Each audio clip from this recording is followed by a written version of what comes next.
ఒడిషాలోని కొనార్క్ సూర్యదేవాలయం. దీన్ని కేవలం రాళ్లతో కట్టిన ఒక గుడి అనుకుంటే పొరపాటే.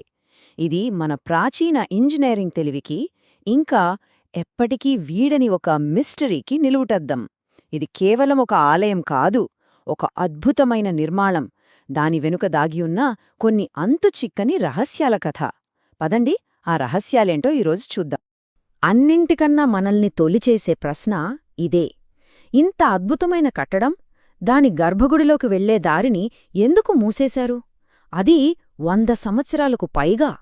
ఆ మూసి ఉన్న తలుపుల వెనక అసలు ఏం దాచిపెట్టారు? వింటుంటే ఆశ్చర్యంగా ఉంది కదా, కాని ఇది నిజం. ఒక్కసారి ఊహించి చూడండి.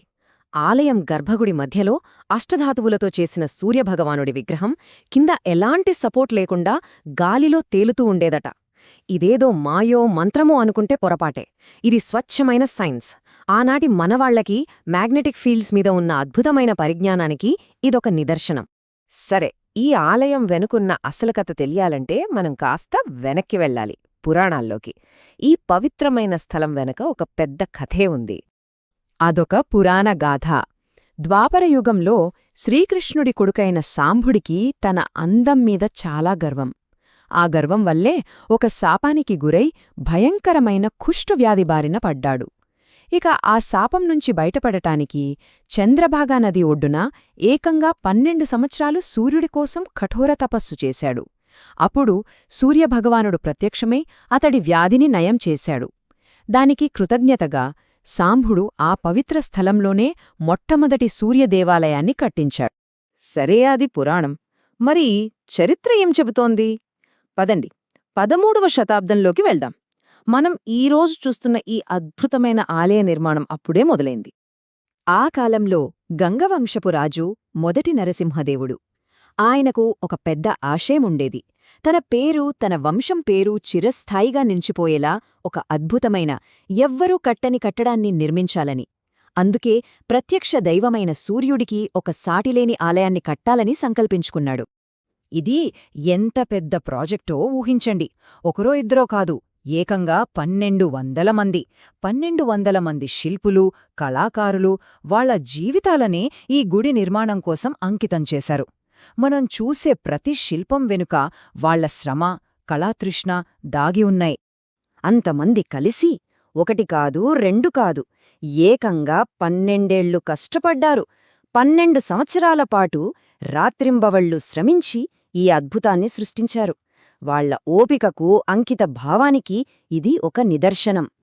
అయితే ఈ ఆలయం వెనక ఉన్న అసలు సీక్రెట్, దాని నిర్మాణానికి, చివరికి దాని నాశనానికి కూడా కారణమైన ఒకే ఒక్క వస్తువుంది. అదే 52 టన్నుల బరువున్న ఒక పెద్ద అయస్కాంతం. ఆలయం పైభాగంలో సరిగ్గా గర్భగుడిపైన దీన్ని పెట్టారు. చెప్పాలంటే ఈ మొత్తం కథకి హీరో, విలన్ రెండూ ఇదే. ఇక్కడ ఇంకో విచిత్రమేంటంటే, ఇంత పెద్ద కట్టడానికి సున్నంగాని, సిమెంట్గాని అస్సలు వాడలేదు. మరి ఆ రాళ్లన్నీ ఎలా నిలబడ్డాయి? దానికి జవాబే ఐరన్ లాక్ సిస్టమ్. సింపుల్గా చెప్పాలంటే ఇదొక పెద్ద పజిల్ లాంటిది. ప్రతి రాయిని ఇంకో రాయితో, ఇనుప పలకలతో, క్లాంపులతో లాక్ చేసేశారు. అందుకే అది అంత పటిష్టంగా ఉంది. ఈ గుడిని కేవలం ప్రార్థనల కోసం కట్టలేదు. ఇది సైన్స్, ఆర్కిటెక్చర్ కలిసిన ఒక అద్భుతం. మొత్తం ఆలయాన్నే ఒక పెద్ద రథంలా చెక్కారు. సూర్యభగవానుడి రథంలా అన్నమాట. దానికి 7 గుర్రాలు. ఇవి ఇంద్రధనుస్సులోని 7 రంగులకి గుర్తు. ఇంకా 24 చక్రాలు, రోజుకి ఉండే 24 గంటలకి ప్రతీక. చూసారా ఆర్కిటెక్చర్, ఆస్ట్రానమీ ఎలా కలిసిపోయాయో? అయితే ఇంత గొప్పగా, ఇంత పకడ్బందీగా కట్టిన ఆలయం ఎందుకు కూలిపోయింది? ఎలా శిథిలమైపోయింది? దీని వెనుక చాలా కథలున్నాయి. ఇక్కడ ముఖ్యంగా 2 థీరీలు వినిపిస్తాయి. మొదటిది కాలా పహాడ్ దాడి. 1568లో కాలా పహాడ్ అనే ఒక సేనాని చాలా హిందూ దేవాలయాలను ధ్వంసం చేశాడు. ఆ క్రమంలోనే కోణార్క్ ఆలయంపైనున్న ఆ 52 టన్నుల మ్యాగ్నెట్ను తీసేశాడని అంటారు. ఇక రెండో థీరీ పోర్చుగీస్ నావికులది. వాళ్లు సముద్రంలో ప్రయాణిస్తున్నప్పుడు ఈ ఆలయం యొక్క శక్తివంతమైన అయస్కాంతం వాళ్ల కంపాస్లను, అంటే దిక్సూచులను పక్కదారి పట్టిస్తుండటంతో దాన్ని వాళ్లే తీసేశారని ఇంకొక వాదన. వాళ్లు ఈ గుడిని బ్లాక్ పగోడా అని పిలిచేవాళ్లు. అంటే కారణం ఎవరైనా కానివ్వండి, కాలా పహాడైనా పోర్చుగీస్ వాళ్లైనా అసలు పాయింట్ ఏంటంటే ఆ మెయిన్ మ్యాగ్నెట్ను తీసేయడమే ఈ ఆలయం కూలిపోవడానికి దారితీసింది. ఆ మ్యాగ్నెట్ పోవడంతో మొత్తం స్ట్రక్చర్ బ్యాలెన్స్ దెబ్బతింది. ఆ ఐరన్ లాక్ సిస్టమ్ వీకైపోయి రాళ్లన్నీ మెల్లిమెల్లిగా జారిపోవడం మొదలైంది. గుడి కూలిపోయినా దానిలో దాగి ఉన్న సైన్స్ మాత్రం ఇంకా బతికే ఉంది.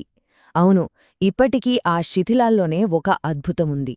మనమిందాక చక్రాల గురించి మాట్లాడుకున్నాం కదా, ఆ 24 చక్రాలు కేవలం డిజైన్ కోసం కాదు, అవి పర్ఫెక్ట్ సన్డైల్స్ అంటే సూర్య ఘడియారాలు.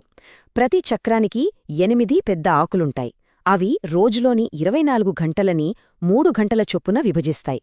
చక్రం మధ్యలో ఉన్న రంధ్రంలో ఒక వేలు పెడితే చాలు, దాని నీడెక్కడ పడుతుందో చూసి కరెక్ట్ టైం చెప్పేయొచ్చు. అద్భుతం కదా.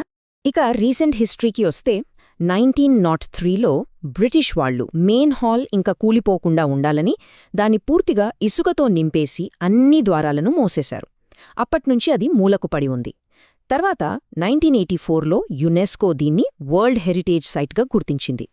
అసలు విషయమేంటంటే, ఇన్ని సంవత్సరాల తర్వాత మన ఆర్కియాలజికల్ సర్వే ఆఫ్ ఇండియా అంటే ఏఎస్ఐ ఆ ఇసుకను బయటకు తీసే పనిని మొదలు పెట్టబోతున్నట్లు ప్రకటించింది. ఇదే మనల్ని చివరి అసలైన ప్రశ్నకి తీసుకొస్తుంది. 100 సంవత్సరాలకు పైగా ఇసుకతో మూసేసిన ఆ గర్భగుడి లోపల అసలేముంది? ఒకవేళ నిజంగా ఇసుకంతా తీసేసి ఆ ద్వారాలు తెరిస్తే లోపల ఏముంటుంది? నిజంగానే గాలిలో తేలియాడే విగ్రహానికి సంబంధించిన ఆనవాళ్లు దొరుకుతాయా? లేక ఆనాటి టెక్నాలజీకి సంబంధించిన ఇంకా ఏవైనా రహస్యాలు బయటపడతాయా? ఈ ప్రశ్న మనల్ని ఆలోచింపచేస్తూనే ఉంటుంది సమాధానం దొరికే వరకు.